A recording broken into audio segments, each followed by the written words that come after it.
Bitcoin has now been hovering around the $60,000 region for about 6 months now. And historically, this level of low volatility has not lasted long before a massive move for BTC. So let's look at the data to see what we can expect for Bitcoin in September and beyond.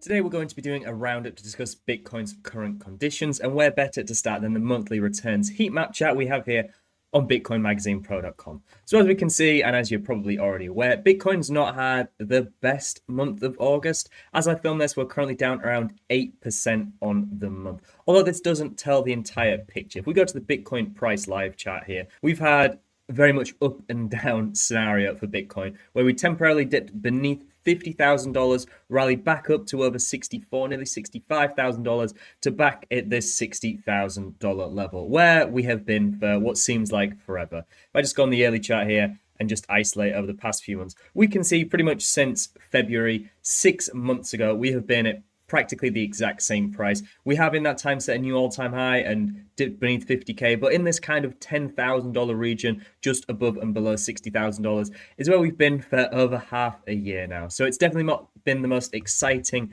period of price action for BTC. And if we just scroll down here, this has led to an overwhelming fearful sentiment in the market, which I guess we have had a slight retracement over the past few weeks, down about 8%. So it does kind of make sense. But realistically, we're still side around $60,000. Ultimately, not a whole lot has changed over the past few weeks. Bitcoin and pretty much everything else over the past few days have had a little bit of a retracement, so not ideal, but really compared to pretty much every other cryptocurrency, Bitcoin is still holding up quite well. And if we just go to the Bitcoin volatility chart we have here, we can see that while we have had a big low period of volatility for BTC, or a shorter time frame period of volatility, in fact, it's been the most volatile period for BTC's price action since the bear cycle low all the way back in late 2022. But this is just the weekly volatility. If we look at something like the 6-month or the yearly volatility, we can see that this has definitely continued on a pretty stark downtrend for a number of years now. So even though we are seeing a little bit more volatility in BTC on the short term,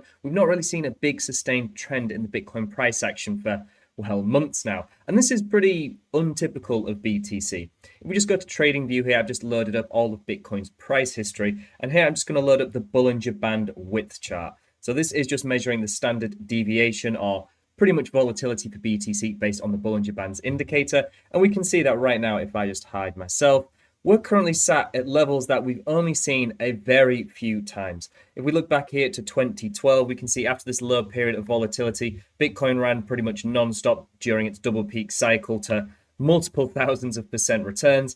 Here in 2016, we actually had a couple instances. On the first one, Bitcoin rallied about 100% following that period of low volatility. And then after that was just before we had this major bull rally, sending us to near $20,000. And if we just look at the most recent cycle, we can see we have had this period of low volatility before, and it was just prior to Bitcoin running up to a new all-time high. So right now, where we are with this incredibly low period of weekly volatility does indicate that we are maybe overdue a bit of a sustained move in BTC. I do think a volatile move is likely. If you just look at the Bitcoin price action, almost coiling in like a spring, just waiting for a big move to either take us hopefully higher or potentially lower.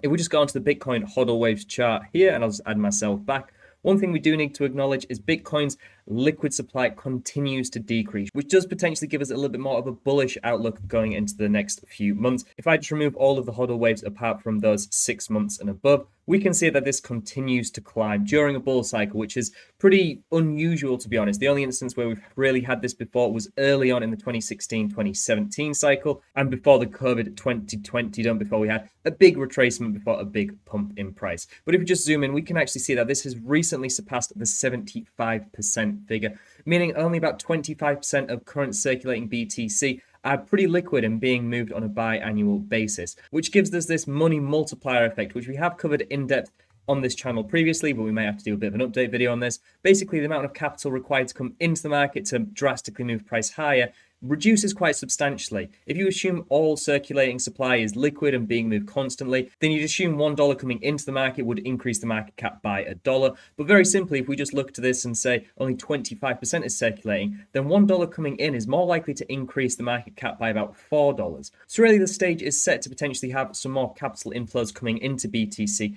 to rally price even higher. And if we just go on to the most recent new edition we've had on Bitcoin Magazine Pro.com, we have the treasuries of publicly listed companies. And we can see that the amount of companies, amount of institutions, this isn't even taking into account the ETFs that are purchasing BTC to hold on their balance sheet, continues to increase, which really gives us some optimism. The next few months for BTC are hopefully going to be a little bit more positive. Now, all of this and more was discussed in a recent article by myself here on Bitcoin Magazine Pro under the research section, which not only goes into this volatility that we've discussed today, but as well as that potential upside and downside price targets if we had to see a break either upwards or down. Also, if you haven't already, please don't forget to like this video, subscribe to the channel, and turn on notifications to ensure you're receiving all of our content as soon as it's released. And make sure to check out all the resources we've discussed today, as well as the many more that are all available on BitcoinMagazinePro.com, your number one source for Bitcoin analysis. So just to summarize, Bitcoin has had a mixed month of August, probably more negative than positive, given we're down about 8%,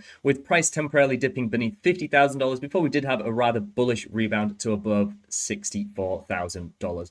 But realistically, for the past few months, price action has been really boring. 6 months, over half a year of Bitcoin just ranging around the $60,000 level really does potentially bore new investors coming in. The number one thing that's going to get new capital coming into the markets is price increasing. People like to see the value of something increasing before they purchase it, which maybe is a little counterintuitive. Maybe now is the opportunity to be buying when Bitcoin's at a little bit of a discount and it's not so much being talked about and heavily invested in. But really, before we see big institutional capital inflows, we're probably going to have to see a break upwards, and especially a new all-time high, which would definitely bring some headlines and some new retail interest along with that as well. And especially given the fact that Bitcoin has had one of its lowest periods of volatility ever on a weekly time frame, and when looking at something like the Bollinger Band width, I think we are likely on the cusp of a big breakout move for BTC, potentially to the upside or the downside. But we do have to acknowledge that a lot of metrics that maybe we didn't discuss today are pointing towards a more bullish future for BTC. And given something like the HODL waves, which is indicating that the circulating supply of BTC is one of the lowest levels ever during a bull cycle,